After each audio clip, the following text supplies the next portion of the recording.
Всем привет! У нас 21 декабря сегодня, насколько я помню.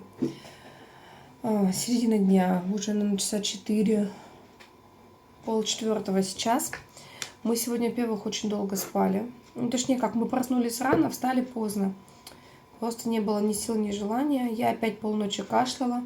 Но после вчера купленных лекарств, которые начала принимать, кашель у меня стал слабее, мягче, но все равно я кашляла периодами сильно. То есть все равно не всегда хороший этот кашель. Вот. Мы позавтракали.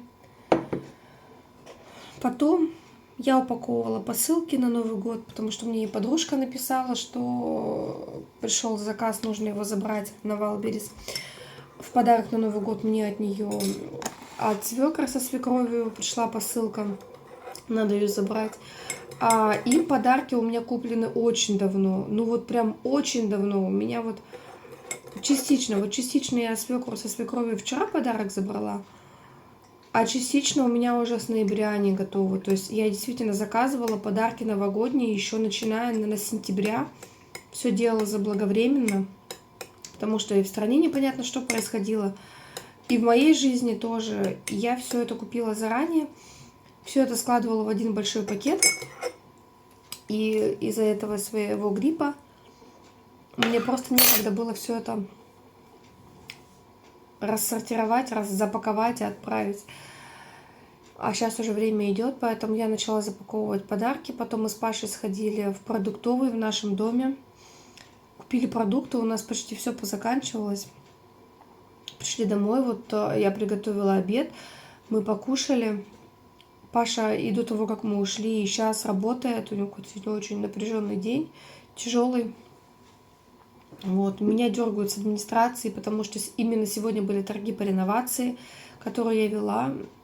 Все прошло хорошо, нормально, есть победитель, то есть расторговали этот объект, это очень хорошо, потому что был риск, что никто вообще не зайдет.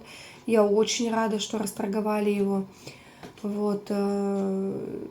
И вот после того, как мы покушали, я все-таки паковала до конца посылки, в том плане, что мне нужно было через приложение Почты России заполнить, кому эти посылки, сколько они весят, оплатить.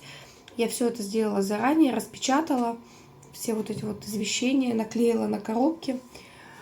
В общем, все подготовила, осталось только дойти до почты и все это отправить. Вот. Сейчас вот сделала себе чаек. Мне еще надо выпить антибиотик.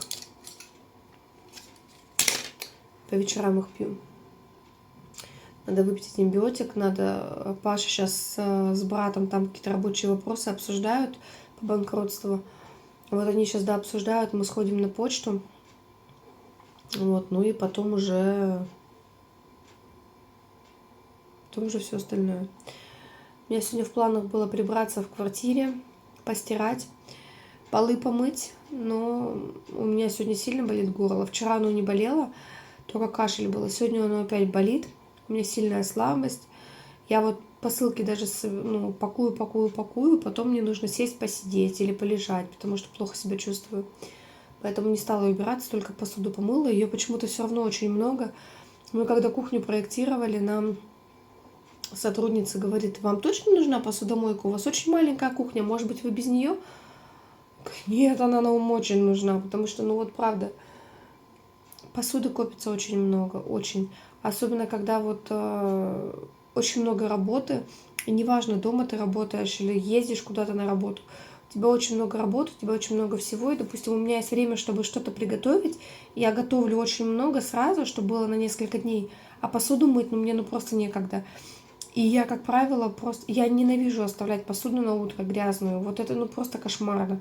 Но иногда я настолько долго готовлю, что уже до времени 1 час ночи, а я поздно приехала с работы, я только-только доготовила. Мне приходится ложиться спать только потому, что я знаю, что я иначе с утра не встану. И с утра вместо того, чтобы там сделать макияж или вместо того, чтобы позавтракать, я просто встаю и мою эту посуду. И это неправильно, и меня это дико раздражает, потому что когда я с утра просыпаюсь и вижу грязную посуду, мне это портит настроение очень сильно, я не люблю. А так я вот там, пока кучу всего готовлю, я там посуду сполоснула, поставила в посудомойку, и все, утром она у меня уже чистая. То есть это экономит мое время очень сильно, поэтому даже на маленькой кухне она нам жизненно необходима. Вот такие вот новости. Очень тяжело болеть, скажу я вам, очень.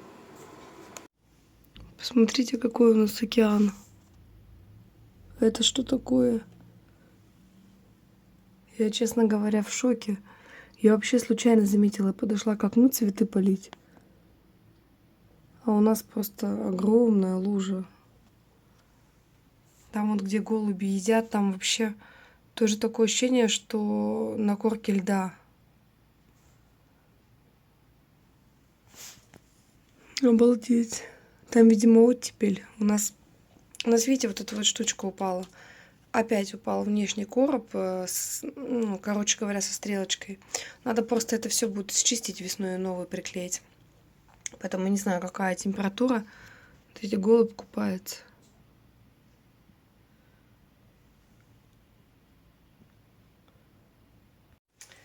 Итак, 22 декабря, 3 часа дня, без малого.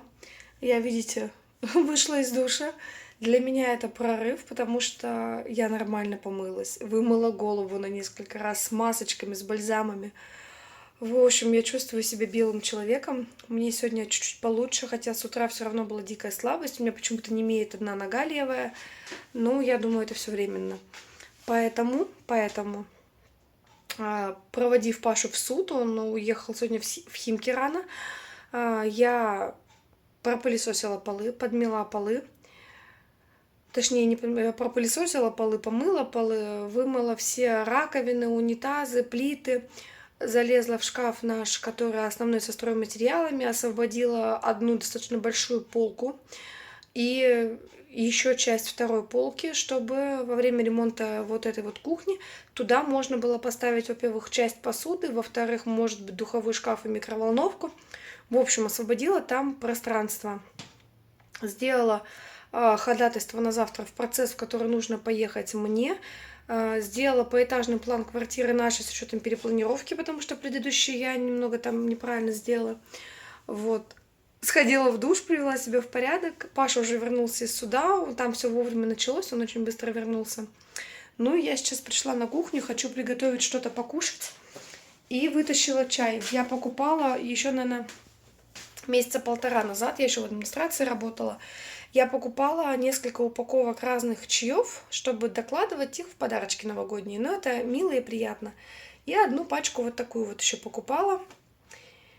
И я решила оставить ее себе. Может быть, это и немножко неправильно, но я люблю чаи. Я очень люблю чаи. Я люблю чай заварной. Я люблю чаи с добавками, с цитрусовыми разными, с ягодами, с травами. Я очень люблю чаи. Вот для меня чай — это прекрасный подарок был всегда. И я решила, что после вот этой вот тяжелой болезни, после этого гриппа, после этого тяжелого года я заслужила самой себе в подарок чай. Я прямо его сегодня открою, и тут вот называется оно «Новогоднее чудо». Я прям буду радовать себя этим чаем. Тут у нас получается чай черный, байховый, листовой, мелкий с кардамоном, чай английский завтрак, чай Эрл Грей со вкусом и ароматом бергамота. Ну, то есть, да, и все. 3 вкуса. Ну, знаете, что обидно? Ничего новогоднего.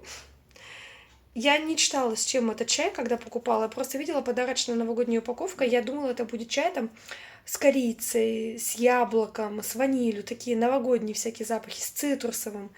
Ну нет, просто подарочная упаковка чая, но все равно она меня радует, я буду его с удовольствием пить. Смотрите, какая красота. Вот эта вот коробочка выезжает отсюда. И вот 3 вида чая. Это и удобно, и красиво. Вот в этот вот пункт выдачи Вайлдберрис я с трудом попала, потому что там ворота закрыты. Вокруг территория полностью огорожена и закрыта. Я дважды обошла этот район. Дважды обошла. И вот с той вот стороны, куда сейчас камера смотрит, для машин ворота были открыты, когда я второй раз проходила. Ну вот я зашла. Ой, все потому, что у меня подружка спросила ближайший пункт выдачи Валберис, чтобы подарок заказать мне на Новый год, ну, отправить сразу сюда.